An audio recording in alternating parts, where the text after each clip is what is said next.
Today our subject is self-expression through language. In other words, writing. Please note that this entire video is not going to be out here where all the birds and stuff are chirping, but I'm trying to set the scene here, or the mise en scène. I want to ask you a question. To me, it's very serious, but to you, it might not actually be all that serious. Where are you from? You're like, what in the world? How is that even serious? In writing, it's actually very serious, because there are certain things that you tend to see, or believe, or think that actually come from a very specific place. And in that place, you work, you move, you filter things through. So when I ask you, where are you from? There's the literal, I'm from Fort Wayne, Indiana.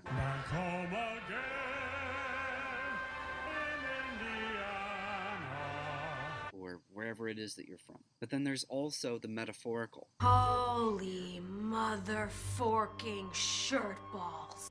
This is the bad place. I'm not in a good place, man. Well, where is that place? What does that look like? Is that depression? Is that anxiety? Is that fear, hatred, sadness, jealousy? What do you mean when you're in a bad place? It's at these moments that we actually live inside our minds, or we live inside our depression or anxiety. And it can seem like it's way too hard to get out. Like we're stuck in a locked room or a cell and we can't escape. That's one way. So we have a literal, metaphorical. And we also have an ideological. Where are you from, ideologically? An ideological place is something a little bit harder to define and harder to understand, harder to identify. It's a place where we actually live out how we view the world and what we see and how we respond and what we're actually thinking about it. That is something we call worldview. Back at it again at Krispy Kreme. So worldview. A worldview is how you perceive the world around you. So if I were to say something like the Democrats or the Republicans, there's probably something in your brain that lights up that's either positive or negative depending on which point of view you take.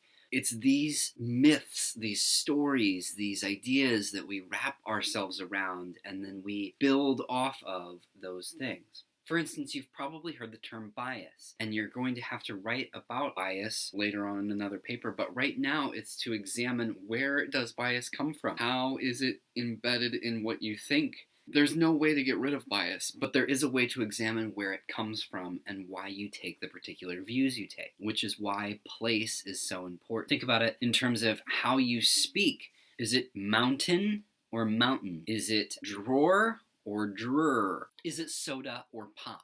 That's just an examination of language and how place influences language, but place also influences how we act in general. Think Southern hospitality. Dirty South mind blown, dirty South bread. Catfish fried up, dirty South bed. For a lot of people, where you are is tied to a culture. When I lived in Chicago, Chicago had pockets throughout the city. You had Little India and Chinatown and Polish Village and all these different places where people congregated together because they had shared experiences, values, and culture. It's like that way with writing. A lot of times you'll find voices in your sources that agree with you, or you'll find things that disagree with you, but disagree with you in a very stupid way, where it's really easy to argue against them because they don't even know the position anyway. So what we're talking about here with place is examining how those ideas start to form in your brain. Where does it come from? Why do we fear the certain people we fear, or hate the certain people we hate, or love the certain foods that we love, and love the certain people we love? Why do we do things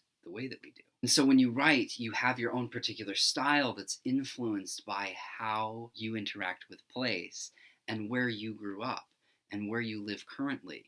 I think about how James Baldwin explained this to Dick Cavett a long time ago. When I left this country in 1948, I left this country for one reason only, one reason. I didn't care where I went. I might have gone to Hong Kong, I might have gone to Timbuktu, I ended up in Paris, on the streets of Paris, with $40 in my pocket on the theory that nothing worse could happen to me there than it already happened to me here. You talk about making it as a writer by yourself. You have to be able then to turn off all the antenna with which you live, because once you turn your back on this society, you may die. You may die. And it's very hard to sit at a typewriter and concentrate on that if you're afraid of the world around you. The years I lived in Paris did one thing for me. They released me from that particular social terror, which was not the paranoia of my own mind, but a real social danger visible in the face of every cop, every boss, everybody. I don't know what most white people in this country feel, but I can only conclude what they feel from the state of their institutions.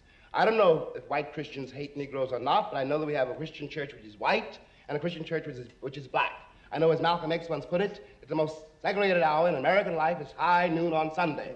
That says a great deal for me about a Christian nation. It means that I can't afford to trust most white Christians and certainly cannot trust the Christian church. I don't know whether the labor unions and their bosses really hate me. That doesn't matter, but I know I'm not in their unions. I don't know if the real estate lobby is anything against black people, but I know the real estate lobbies keep me in the ghetto. I don't know if the Board of Education hates black people, but I know the textbooks they give my children to read and the schools that we have to go to. Now, this is the evidence.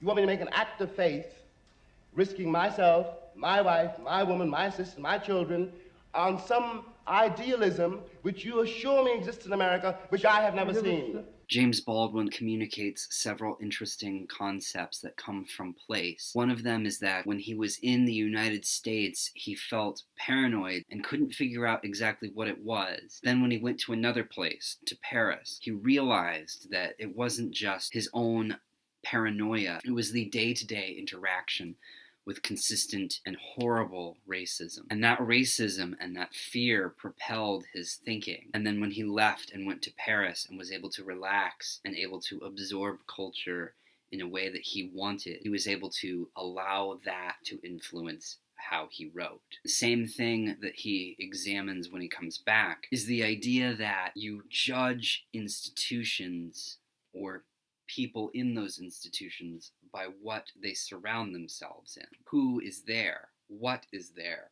Why is it there? And that informs his decision as to what is trustworthy, who he can be, and what others around him expect of him. Because what he sees around him in his surroundings determines whether or not he feels safe or able to express himself fully or able to communicate the truth to people who really need to hear it. When you start to think about how place informs what you think, you start to notice something about yourself. And then I'm flipping through the channels, and one of the channels is a public broadcasting. And on this grainy show, somebody's holding up a comic book page. I went, whoa, comic books! And then it got better. The page they were holding up was from the Uncanny X-Men. The guy holding it is John Byrne, the artist. And then he says the magic words. I live here in Calgary. The guy who draws the best-selling comic book lived in the same city I did as a Canadian kid. That was the moment. I went, wow, if he can live in Calgary, then it's doable. And I put my head down. That was it. Todd McFarlane, the creator of Spawn and all those really cool figurines that you see in malls of your favorite sports icons or musicians of some sort, discussed in detail how place influenced how he pursued comic book writing. Because before, he didn't believe it was possible for someone who lived in the place that he was at. For you, it might be the same way. You might feel that it's impossible for someone who came from your background or your family or your location can write well enough to be noticed and to be cared for and given the space to share their ideas, no matter how crazy you think they might be, and still receive recognition, praise, and feel that what you've said has been truly and fully understood and heard. I am a first-generation college graduate. I had a whole bunch of opportunities with Upward Bound and all these really cool institutions that provided ways for me to see that just because where I came from or who I am is no way going to hold me back from something. It actually informs how I get there. because where you come from doesn't hold you back. It actually presents you with a great new roadmap to encounter the same information that other people do and the same situations that other people do, and learn how to navigate them differently and create differently and provide new ways of seeing that people who have been in the same place over and over and over again, and who listen to the same voices over and over and over again, when they encounter yours from the particular place or perspective that is yours and yours alone, they will encounter something inspiring.